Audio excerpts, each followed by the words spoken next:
Hi, Alfie. Guess what? What? It's time for another episode of Modeling Sodor. Wait, that's still a thing? The last episode was done almost 2 years ago. Yes, but better late than never. Real railways were built in less time.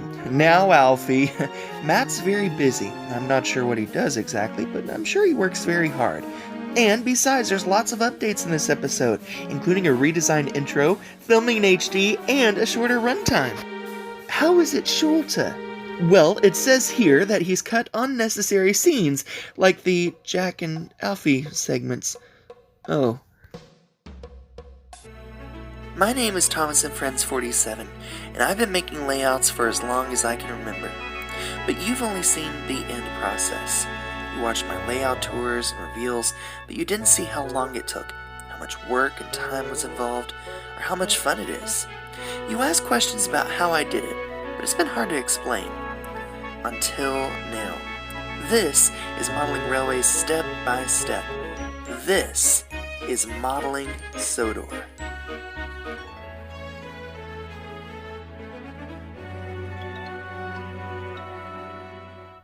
Hi guys, welcome back to another episode of Modeling Sodor. I know it's been a while, but let's get started. Alright, so the first thing that we're going to talk about is building hills. And you'll notice here that I've actually created like kind of a skeleton, if you will, of what's going to be the supports of the hillside.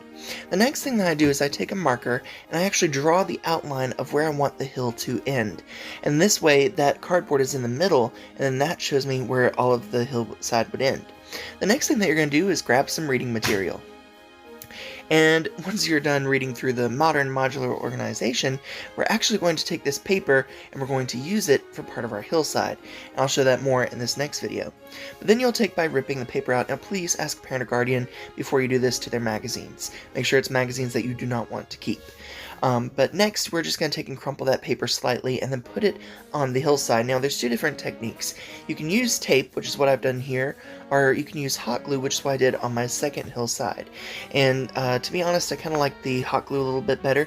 It doesn't stick as well because the paper is waxy, so just keep that in mind. But what this does is it helps create a more unique looking hillside, and it keeps it from being so flat. The only surface that we want flat is where the road's going to be, which is why I've left it flat on the top. Now you might be looking at this and be like, why? This looks nothing like hillside. But trust me, it will once you lay the plaster cloth over it, which is what our next step is going to be. But this just helps create some more organic feeling shapes within the hillside there. Alright, and then this was the second hillside that I made there. And again, not overly, there's not an overly amount of them. Now next with the plaster cloth, we're going to dip it in water and then we're going to drape it over. And already you can start to see how it's starting to form those more unique and more realistic looking folds in the land there, which is really nice. And then I take and I just fill in the gaps a little bit, run my finger over it with water. So that way there's not as many holes in the plaster cloth. The Hobby Lobby plaster cloth really should have 2 layers. It's not as durable as the Woodland Scenics one, but it worked out okay. Now once you're done, you'll notice there's some plaster there all over the cardboard, but don't worry about that. We'll paint over it later.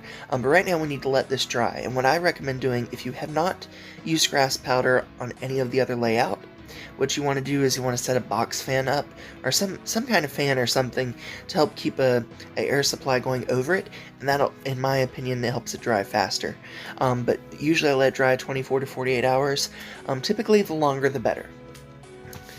Alright, now that we've let that dry to overnight, you can see that it's nice there and it's not cool to the touch. That's another way to know. Now, the first thing that we're going to do is we're going to do an undercoat of brown, and I have a wide paintbrush here. And once we go over that, this is what it should look like. So you just want a single base coat. And the next thing that we're going to do is we're going to mix some glue and paint together. Now, this is very important for the grass powder part that we are about to do. Once you mix all the paint together and you'll mix some glue together, you don't want to add too much glue. And in this video, I actually added too much glue.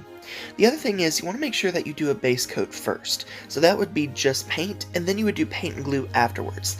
I made the mistake of doing the paint and glue as the first coat, and then putting grass powder directly over that. You never want to do that, because what happens is that plaster soaks in the paint, and then the paint soaks in the grass powder, and it looks horrible. And I actually ended up having to do this entire hillside over again, and you can kind of already see that in this video. And I did include it just so that you would know that stuff can go wrong, but in this case it was easier to fix. But I ended up having to paint over all of that grass powder that I just put down, repaint everything, and then redo everything else. But basically what you do, once you had your base coat, you would do what I was doing here with just painting it a little bit at a time, sprinkle grass powder over it, and then move to the next section. This is pictures of what it looked like after I did it. So this was after I redid the hillside there. And this same process also works with gravel. However, from my experience, it doesn't always stick perfectly, so it can still be loose, so just keep that in mind. Lastly, you can add trees if you like by just poking a hole in the plaster cloth or cardboard and just sticking the Woodland Scenics trees or any other trees down inside. In the end though, it makes it look amazing, and just look at these pictures here from the layout. It just looks incredible. I also want to say thank you so much for your patience.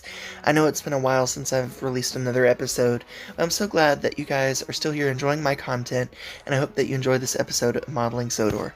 Going forward with this series, I want to try to do shorter formats for these episodes, just because it seems, when it's like 18 minutes long, it can be a little bit long on those videos.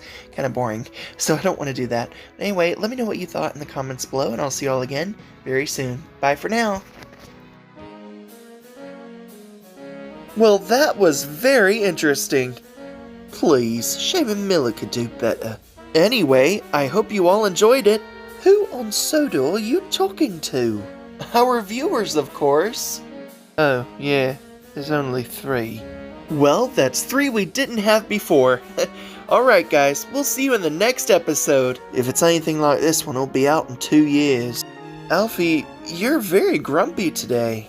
What's with you? You try being in a storage box for 2 years and see how you like it. I'm going to the shed. Oh, Alfie, wait for me! Oh.